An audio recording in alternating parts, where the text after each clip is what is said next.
Hello, students. In today's lecture, we are going to learn about mechanical properties of solids. NCERT section 8.5.5 to 8.6. This is our disclaimer. Learning objectives. By the end of this lecture, you will be able to understand the concepts of elastic potential energy in a stretched wire and applications of elastic behavior of materials. In today's lecture, we will cover first 8.5.5 elastic potential energy in a stretched wire. After that, we will learn 8.6 applications of elastic behavior of materials. So let's start with the lecture.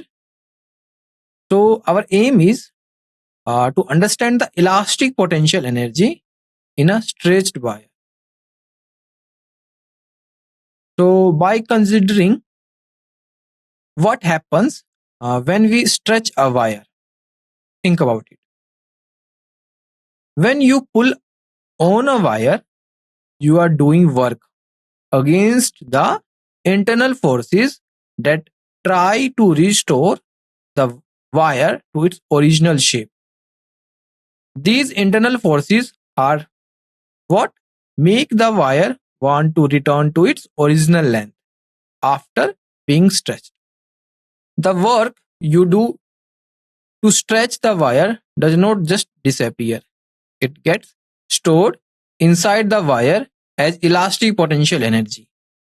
This stored energy is what allows the wire to snap back to its original shape when you let go.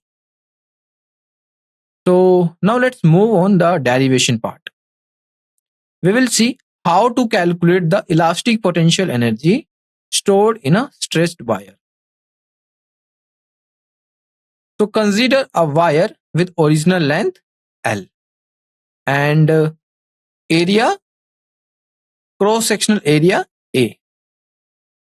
If we stretch it by a length small l, we can visualize this with the figure as shown here. The stretching causes the wire to become longer, and the amount it stretches depends on the force applied and the properties of the material. So the cross-sectional area A and the length after stretching become capital L plus small l. So Young's modulus represented by Y is a measure of how stiff a material is. So the formula is Y equal to FL divided by A into delta L. A higher Young's modulus means the material is stiffer. Alright, and stretches less for the same force. Here we are continuing the derivation of elastic potential energy for stretched wire. Young's modulus is Y equal to FL divided by A into delta L. We know this formula. Alright. So rearranging the formula, you will be get F is equal to Y into AL divided by capital L. So look at here, delta L is equal to small l. Alright.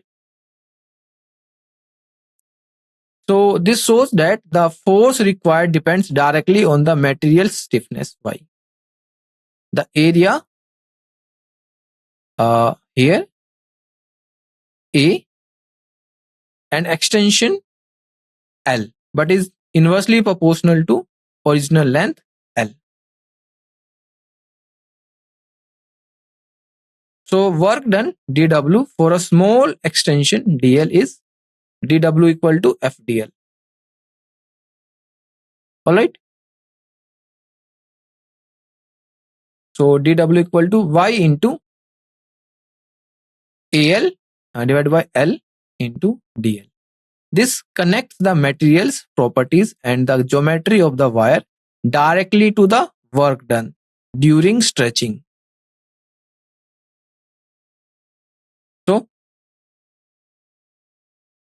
the amount of work done W in increasing the length of the wire from L to L plus L, capital L to capital L plus small l. So total work done in stretching the wire from no extension. So we can say L equal to 0 to L equal to L. We use an integral. The formula here W equal to integration 0 to L. So YAL divided by L into DL. So here we can take the constants YA and L outside the integral, since they don't change as the wire stretches. This gives us W equal to Y into A divided by capital L, integration 0 to L LDL. So solving this, you will be get W equal to YA divided by L into L square divided by 2, lower limit 0 to upper limit L. Now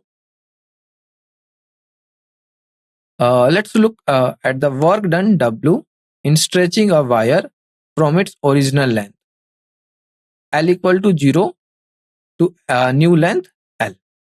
The formula here is W equal to YA divided by L into L square divided by 2, lower limit 0 to upper limit capital small l. So just put the limits, you will be get W equal to YA into divided by L into L square minus 0 divided by 2. This means the work done depends on the square of the extension. So if you double the extension, the energy stored increases by 4 times. Here, the final simplified formula W equal to YA divided by L into L square by 2.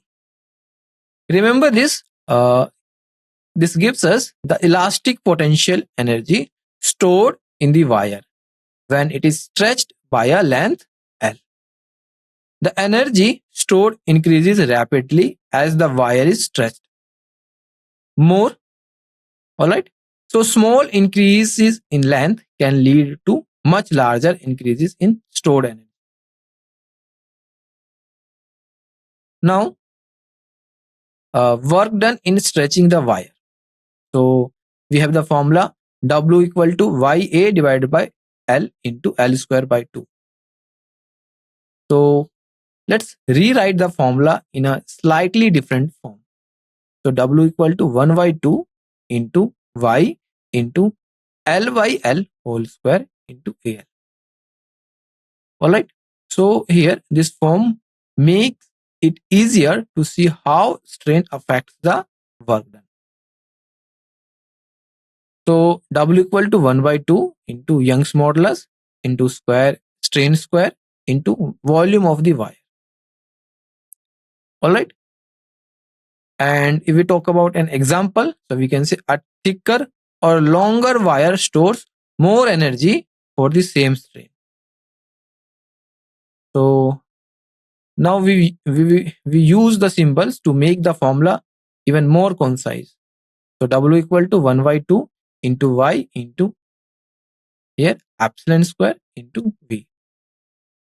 Alright, V is the volume of the wire. This is the standard way to express elastic potential energy in a stretched wire. Now we see another useful form. So W equal to 1 by 2 into sigma into epsilon into V. Here Y equal to sigma upon epsilon. Alright.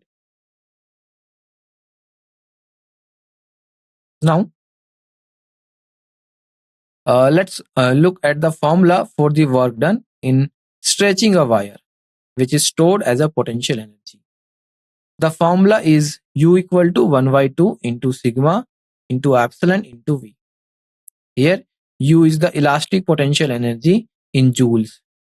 Sigma is the stress applied to the wire in newtons per square meter. Epsilon is the strain. Alright. And V is the volume of the wire in cubic meter. So notice that the energy stored depends on both how much force we apply and how much the wire stretches. Elastic potential energy density. So elastic potential energy density defined as the elastic potential energy per unit volume. So U equal to capital U divided by P. This tells us how much energy is stored in each cubic meter of the material. Let's substitute the expression for U into our formula for U. So we get U equal to 1 by 2 into sigma into epsilon into V and divided by V. So V cancel out. Alright. So the remaining terms U equal to 1 by 2 into sigma into epsilon.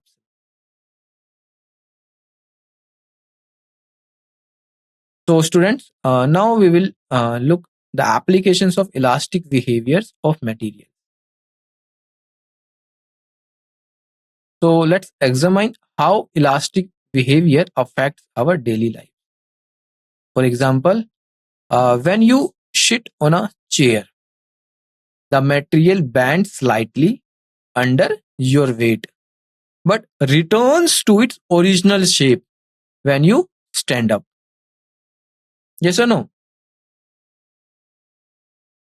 So, all engineering designs require precise knowledge of the elastic behavior of material. Engineers need to predict how much a bridge will bend under cars or how much a spring will stretch in a machine. For example, when designing a building, engineers must calculate the strength of columns, beams, and supports. They use information about the elastic properties of materials like steel and concrete to make sure the structure can handle loads without breaking or deforming too much. Now, first, let's focus on cranes and lifts. These are machines we see at construction sites or in uh, warehouses, and they are used to lift and move heavy objects. Cranes are designed to lift and move very heavy loads from one place to another. So take a look at this figure. It shows a crane lifting a load, and you can see the ropes under tension. The here elastic limit in crane ropes under heavy load. So the ropes in cranes are pulled up using a system or pulleys and motors. The pulleys help change the direction of the force and make it easier to lift heavy loads, while the motors provide the power needed. Now let's imagine we want to build a crane that can lift up to 10 tons. Remember, 1 metric ton is equal to 1000 kilograms. So that's a total of 10,000 kilograms. So this huge weight puts a lot of stress on the ropes. So we need to carefully consider the materials and design.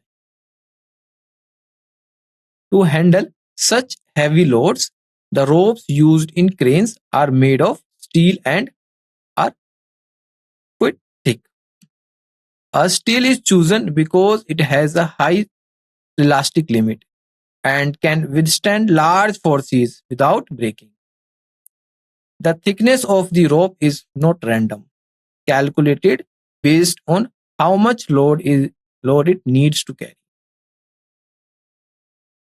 The required thickness is determined by both the elastic limit of the steel and this safety margin, ensuring the rope won't stretch too much or snap. So stress is equal to load upon area. For a given load, the area of the rope must be large so that the stress always well below the elastic limit of the material.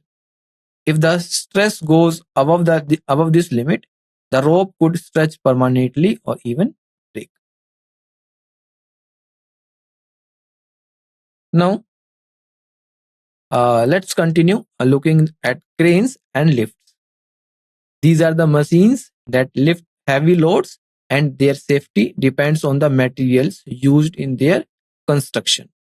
When making a crane, it's essential that the extension or stretching of the material does not go beyond its elastic limit.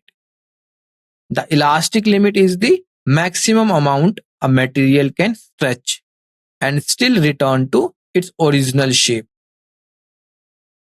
For example, mild steel is commonly used in ropes and cables for cranes. All right, because it has a high yield strength. Yield strength means the maximum stress a material can handle before it starts to deform permanently. For mild steel, the value is about 300 million newtons per square or 300 into 10 raised to the power 6 newton per meter square. To ensure safety, we need to calculate the minimum area of the rope's cross section. The formula is area A must be greater than or equal to the weight W divided by the yield strength sigma. Alright, yield strength sigma y. In other words, A is greater than or equal to W divided by sigma y, which is also equal to mass times gravity divided by sigma y. This formula helps us choose a rope that won't break under the load. So A is greater than equal to W divided by sigma y. So just put the values and you will be get the after calculating, we find that the area should be at least 3.3 times 10 to the power of minus 4 square meters, corresponding to a radius of about 1 centimeter for a rope of circular cross section. Now, let's talk about bridges. Bridges are a great example of how we use the elastic properties of materials in engineering. When we design a bridge, we need to make sure it can handle different forces without permanently bending or breaking. So, bridges has to be designed such that it can withstand the load of the flowing traffic, the force of binds, and its own weight. Similarly, when we design buildings, we use beams and columns to support the structure. Whether we are talking about cranes, bridges, or buildings, the main challenge is to prevent beams from bending too much under a load. If a beam bends too far, it can become unsafe or even fail. Remember, a bridge not only has to support the weight of the traffic moving across it, but also its uh, own weight. Engineers must calculate the total load and make sure the materials used can handle it without permanent deformation. Also, beams in construction must be designed so they don't bend excessively or break under load. Now, we will understanding the structural design of beams. So now let's look at the beam supported at both ends and loaded at the center, as on the figure. Imagine a wooden plank resting on two supports with a weight placed in the middle. This setup helps us study how the beams bend or sags under the load. Notice how the force is applied right at the center and the supports are near the end. This is a common way to test the strength and flexibility of the material. So in the figure 8.6, a beam supported at the ends and the loaded at the center and weight is W. Here we have a bar with length L, width B and depth D. When we place a force W at the center, the bar bends downwards by an amount delta. Alright, the formula shown delta is equal to W into L cube divided by 4B D cube into Y. And this formula tells us how much the bar will sag. In this formula, W is the load in newtons, L is the length in meters, B is the width in meters, and D is the depth in meters, and Y is Young's modulus in Pascal, which measures the stiffness of the material. Alright, so this is very important formula. Now, look at this figure 8.6. It shows a beam supported at both ends with load placed at the right in the center. And the formula delta is equal to WL cube divided by 4BD cube into Y. So from this equation 8.16, to reduce the bending for a given load, alright, we should use a formula. We should use a material with a large Young's modulus, Y. Alright? Young's modulus is a measure of how stiff or rigid a material. The higher the value, the less it bends. For a given material, increasing the depth D rather than the breadth B is more effective in reducing the bending. Alright? So increasing the depth D of the beam is much more effective than increasing the breadth. This is why beams are often taller than they are wider. So as del is the proportional to D raised to the power minus 3 and only to B raised to the power minus 1. This means that making the beam deeper reduces the bending much more than making it wider. Now,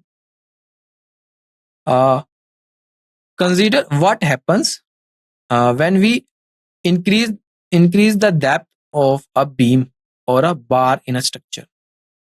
If the load or force applied is not placed exactly in the right spot, which is very hard to do in something like a bridge with moving traffic, the way the bar handles the force can change.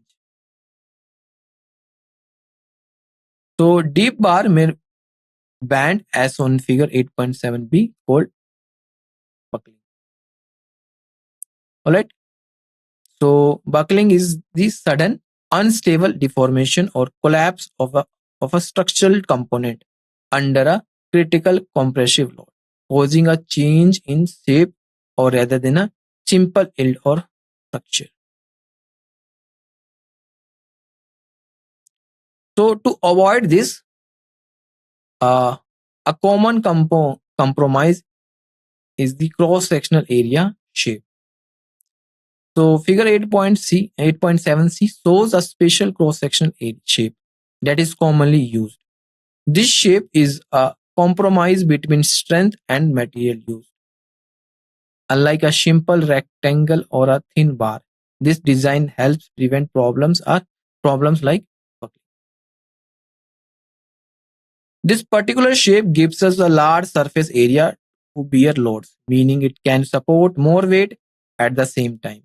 It has enough depth or thickness to resist bending.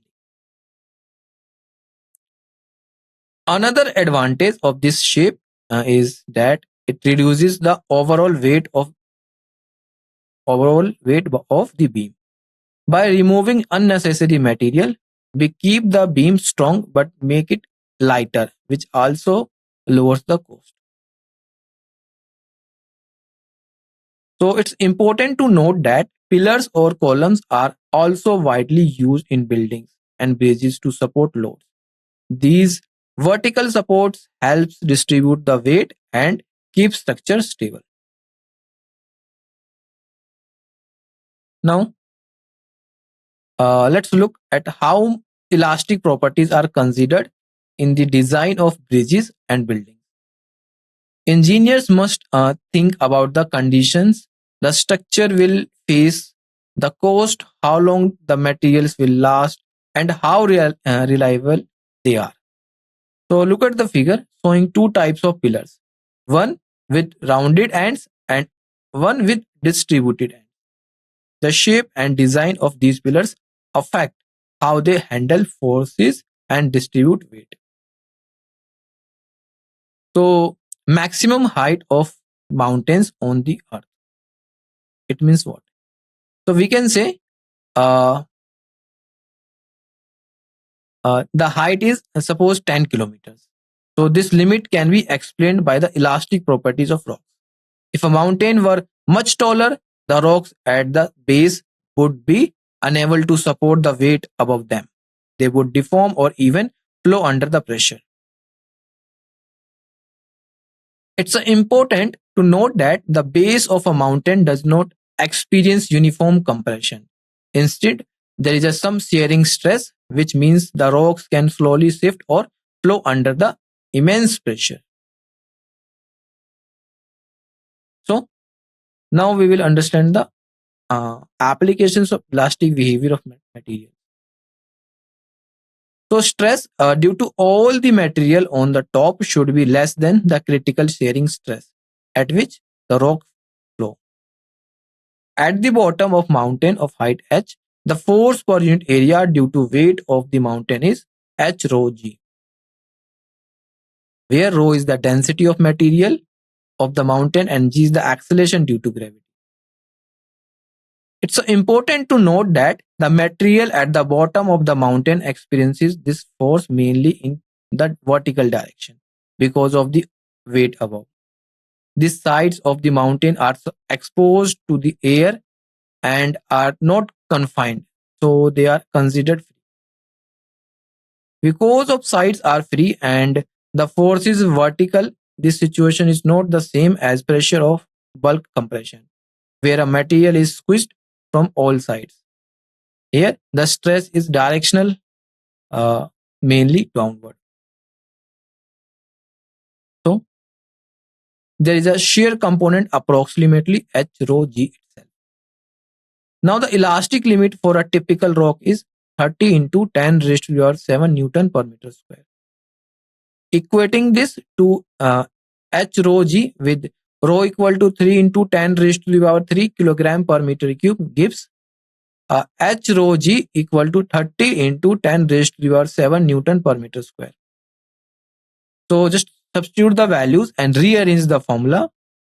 You will be get h is equal to 10 kilometer, which is more than the height of f.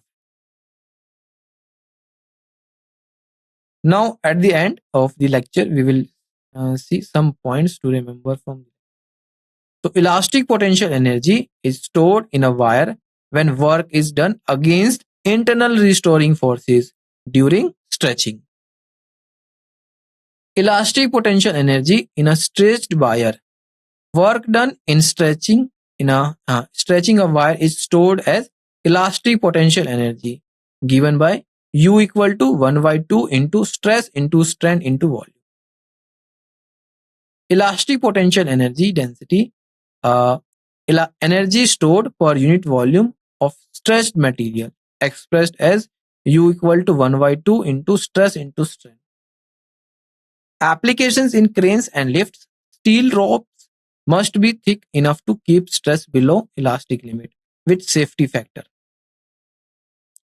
Bridges design, uh, sag in beams is minimized by using high Young's modulus material and increasing beam depth. So I-shaped here, I-shape girders provide optimal strength to weight ratio by concreting material at top and bottom where stress is greatest. And beam bending can be minimized using materials with a high Young's modulus and increasing depth. Structural design must account for both structure's weight and additional loads during use. Now here we have practice questions. First, wire of length 2 meter and cross sectional area 0.5 square is stretched by 0.1 mm. If Young's modulus of the material is 2 into 10 raised to the power 11 Newton per meter square, calculate the elastic potential energy stored in the wire. Why are I-shaped girders preferred in bridges construction over solid rectangular beams of the same weight? What is the elastic potential energy density? Write its formula in terms of stress and strain. Theoretical maximum height of mountains on Earth is approximately 10 km. Explain why mountains cannot grow taller than its limit using the concept of elastic. Steel cable is used to lift a heavy load in a crane. If the breaking stress of the steel is 7 into 10 raised to the power 8 Newton per meter square and a safety factor is 10 is used, what is the maximum working stress allowed? Alright, so these are the practice questions. And last, for a beam of length L, if the depth D is tripled, why, what factor will the seg del decrease? Alright, thank you for your attention. I hope this lesson was helpful. Thank you.